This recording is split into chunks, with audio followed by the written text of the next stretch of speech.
Forget American meritocracy. China's scary spying system already here. China's social credit system has invaded the US and it threatens all of your freedoms. Editor's note, this essay is adapted from the new, New York Times best-selling book, You Will Own Nothing, Your War with a New Financial World Order and How to Fight Back, by Carol Roth.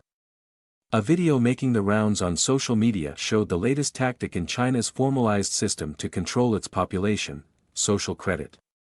Raise the volume on the video and you hear a siren blaring.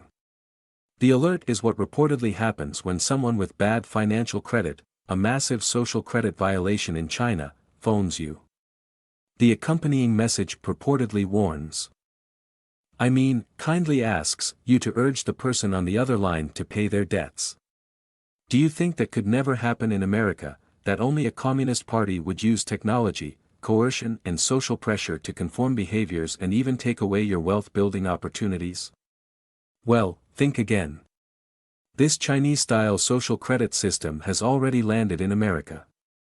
It may not be as formalized with number and letter grades, but the essence of the evolution of social credit married with technology and social acceptance keeps Americans just a stone's throw away from those outcomes.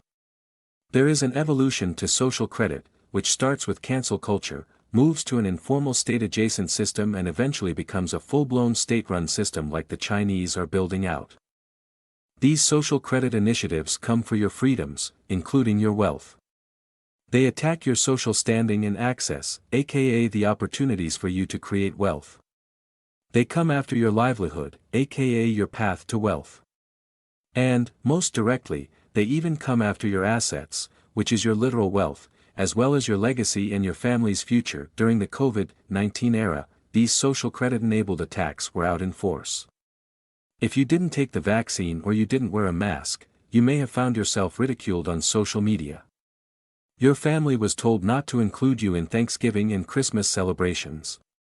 You weren't allowed to enter a restaurant, once those were allowed to open by mandate, and participate in society. It may not have had a siren accompany it, but the objective was clear, labeling you as socially unacceptable.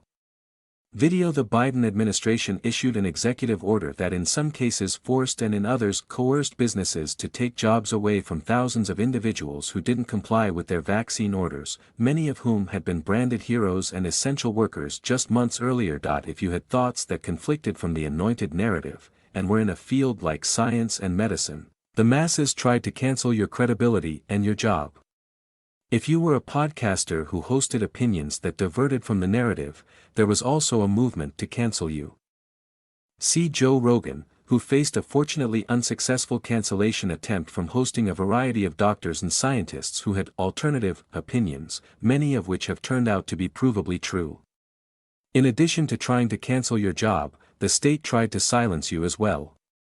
As recent details out of Twitter and Meta/Facebook have shown, the government worked with these platforms to remove information and people that conflicted with the narrative they were pushing. If you didn't comply, social credit was coming for you. Let's not forget that the government at the state and local level shuttered about a third of the economy, primarily small businesses that were not wealthy or well-connected. While their larger competitors, as well as weed and liquor stores, in many cases never closed for a day. To the north, the truckers participating in the Freedom Convoy found their bank accounts frozen and a US-based tech platform that was used to raise money for them complied with the Canadian government's wishes and removed the fundraiser from its platform. Another platform that took its place was hacked, and if you donated to the truckers, your identity was made public, a clear effort to shame and harass you. Video: outside of COVID-related issues, many individuals, whether based in the US or elsewhere, have found themselves deplatformed from a wide variety of platforms. From social media to payment processors, for not having the appropriate social credit. When a social moral code replaces a legal code and gains acceptance, it is only a matter of time before those in power want to leverage that dynamic to secure more power for themselves. That begets the foundation for social compliance and social credit at the state/government level. The formalization of this state social credit system requires two steps. The first is information gathering on individuals. The second is those in power using the information without being challenged. When both of those become easy to do at scale, tyranny quickly follows. If you had thoughts that conflicted from the anointed narrative, and were in a field like science and medicine, the masses tried to cancel your credibility and your job. Today, both of those components are here. Technology enables easy, scalable information collection, storage, and analytical capabilities.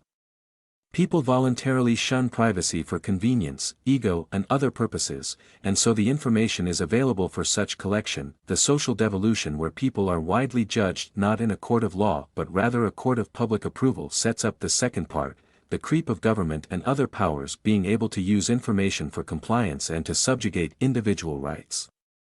And so, today, we lie just a fraction of a millimeter away from a true state social credit system. The ultimate tyrannical control. We are remarkably close to a place where by acting outside the preferred narrative, not agreeing with the mob, having a bad day, or engaging in wrongthink like not complying with government directives, criticizing the president, or being a gun owner, the government can penalize you. Potential penalties could remove your freedoms, big and small, including your ability to earn a living, access your savings and provide for your family. And if you don't comply, you can't earn a living. Becoming more like China isn't a good outcome for Americans, so, we must stand up for and protect our God-given rights, from the government, from the digital sphere and from any social credit initiatives that may threaten them. Because if this happens, you will own nothing, but you definitely won't be happy.